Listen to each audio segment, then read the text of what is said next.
Hey up, I'm Garzinski, this is Rivets and Daka. Anyway, we're in for a challenge.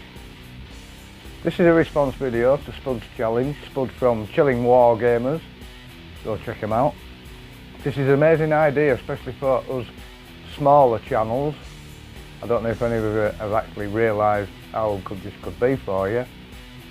But Spud's put this challenge out to answer 3 hobby related questions to YouTube creators like myself, just new into the game. Answer 3 questions about the hobby and nominate 3 other channels to do a response video like this one.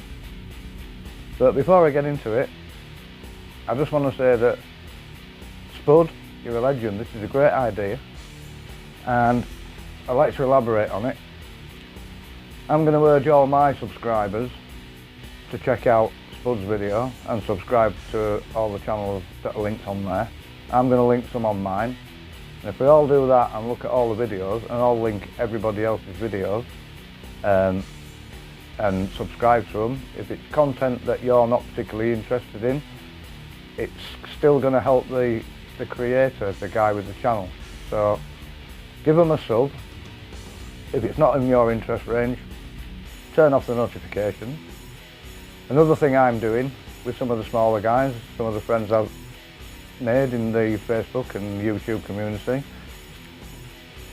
is when I put my tablet on charge for at night, I'll find one of those channels. I did Brack last time, Brack the War Boss. I found one of his longer videos, stuck it on with sound down, let it play through, because YouTube algorithms are very big on how much time you spend actually watching the video. So if you really want to help these guys, if you don't want to pay money to Patreon or things like that, if you really want to help them, watch the videos all the way through right to the end, because it's really good for the YouTube algorithms apparently. So that's a good thing that you, the viewers, can do to help the guys creating the content. So if we all sub to everybody who gets mentioned in these, the 3 that I mentioned later, and if you're not subbed already, I've just subbed to Earhawks Minis, lovely guy. He nominated 3 different channels. I'd already subbed to 2 of them, but he just brought another one to my attention, Wizard7. I'm not sure what it is yet, I haven't had a chance to have a look, I had to do this video first.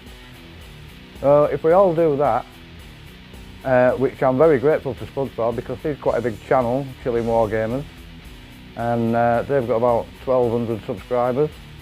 If they get all their subscribers to sub to all the other guys, everybody will be able to get monetized and things like that. Not that that's what I'm interested in, but it'll help their channels grow. So if we all muck together, which is what this community is all about, I think we can make a proper go of it. So thanks Spud for setting this up, and now I'm going to get into your challenge, which is to answer the 3 questions. The first of which was what got me into the war games hobby in the first place. When I was little, and I mean little, I was 4, I used to watch my old man building Airfix vintage cars. He had 2 jobs. He worked in a coach factory during the day, and he worked in a pub at night, his local boozer, serving behind bar. But in his spare time he made these vintage cars. Him and his landlord were mad about vintage cars. And they reckoned these, I think they were 1/48 scale Airfix vintage cars. And they had a glass fronted display cabinet behind the bar. And they were slowly but surely building up a collection of it. And I was 4 years old when I started watching my dad do that. I built my first Airfix Spitfire when I was 6, and by the time I was 10, I built every plane that Airfix made. They were all hanging off my bedroom ceiling. So then I got into tanks and larger scale and started making 32nd scale tanks and infantry and painting them up. Umbral enamels. Took me ages to get round to the matte enamels from the gloss one, so all the planes hanging on my ceiling all shone like glory. When I was 16, I left school. I joined the army straight from school, and I went in the Junior Leaders Regiment of the Royal Engineers, which is like a college that trains you up before you join the Rail Army sort of thing. So nearly 16 when I first went in. Went to this Army Apprentices College, and then I changed from there and I went to the Junior Leaders Regiment. The Junior Leaders Regiment, they had evening clubs, and one of them was a War Games club. War Games and Model Making Club. I thought, I met a guy there, Fritz. He was mad about the Second World War, like myself. It was the only thing I was obsessed with apart from football when I was a kid. And he was mad about Germans and German uniforms and tanks and planes and stuff like that. And I was mad about British and American stuff. So he was sort of found a member of this hobby club that were in the regiment. So I joined that, and by the time I left there 2 years later, we'd made a great big desert diorama with loads of Africa core and loads of desert rats. And we used to play war games, made rules up ourselves, and we used to play war games. We left all that as a legacy to the lads who came behind us. And then life took over. I didn't do a real lot of the hobby for a long time. Got married, had children, got divorced. It was shortly after I got divorced, somebody showed me a magazine. I think it was the first ever White Dwarf, and it was more about role playing than anything else. So I took a bit of an interest, and I actually tried a bit of this role playing, but they're all really competitive and I was just getting into it. But then one of the guys at the role playing showed me this other White Dwarf, a much later one, and there were these orcs in it and space wolves and stuff. That was me hooked. That was me hooked on that genre of the hobby. Straight away, I haven't touched Second World War or anything else since, apart from to loot tanks for my mob. That's how I got into wargaming, through the model making part of it first, which is still my favourite part of the hobby. The second question was, what made you decide to do a YouTube channel? Well, I've only had internet 2 years. I very reluctantly dragged myself kicking and screaming into the 21st century technology-wise.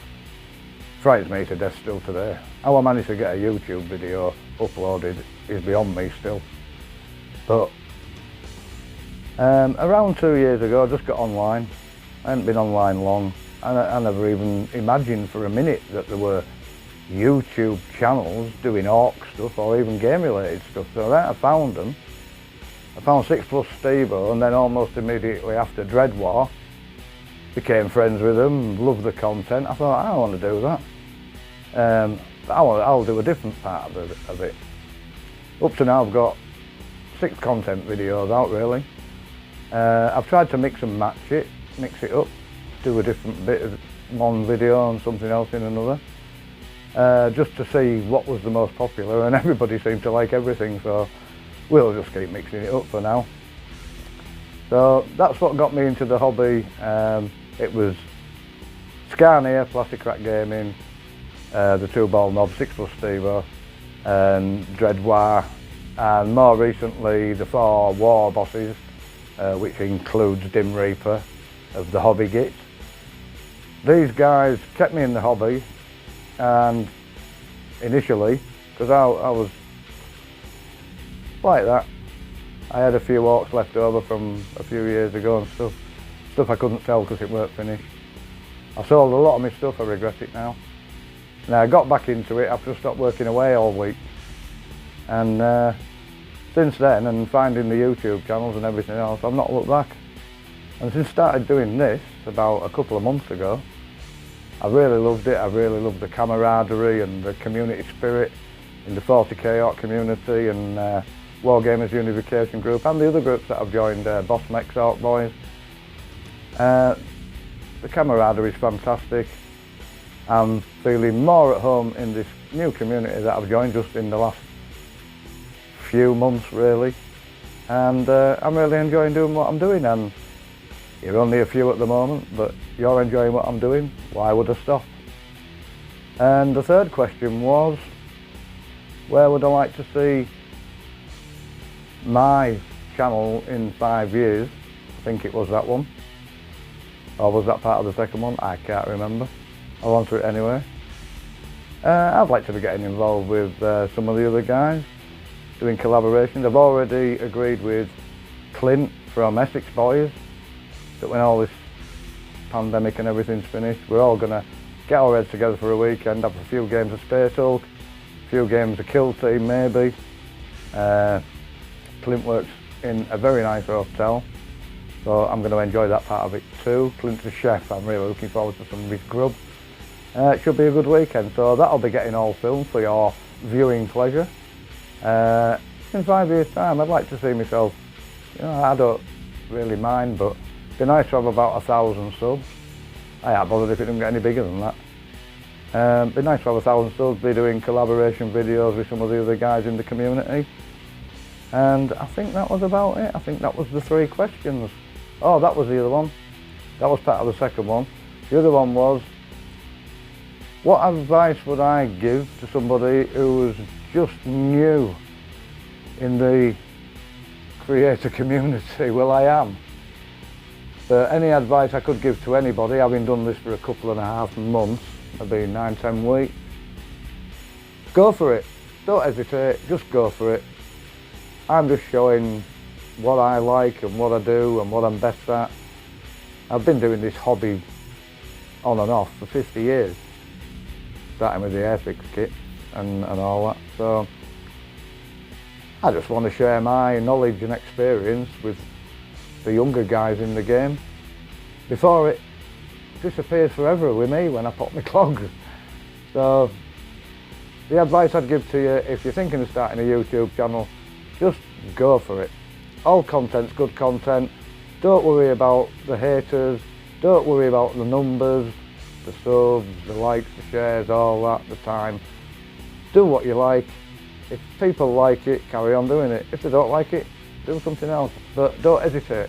Go for it. If you don't start now, you'll only start later. And then you'll be behind. But if you start now, we're all anxious to see what you've got to show us. So get on with it, guys. So thanks once again, Spud, for setting up this challenge. I'm going to nominate G the Hyper Sapien, George, my friend George from Australia, to do one of these response videos. Clinton from Essex Boys to respond video, to go and check out Spud's video and do a response. And Methos and Freak from Frost and Fist, 2 for the price of 1. Let's see what they've got to say about how they got into the hobby. I haven't had a chance to catch up with much of their stuff yet. I love one of the hangouts I attended. It was great, lovely guys. So that's me 3. G the Hyper Sapien, Essex Boys and Frost and Fists. Let's see your response videos. I really enjoyed doing this. I've enjoyed talking about myself. So I hope you've enjoyed it too. Go and check out all the others. Check out the links, subscribe. Check out the links below, subscribe to them if you haven't already. You probably already have, because our little community is quite tight. But if they all sub to everybody else's channels, even though it might not be stuff we're interested in, everybody's subs will go, which is great for everyone. Great for the content providers and great for you, the viewers, because it's all helping to improve the quality of the shows that we present to you. So thanks for watching, thanks for listening. Thanks to Spud for setting this up, and I hope you all have a go at it. Bye for now.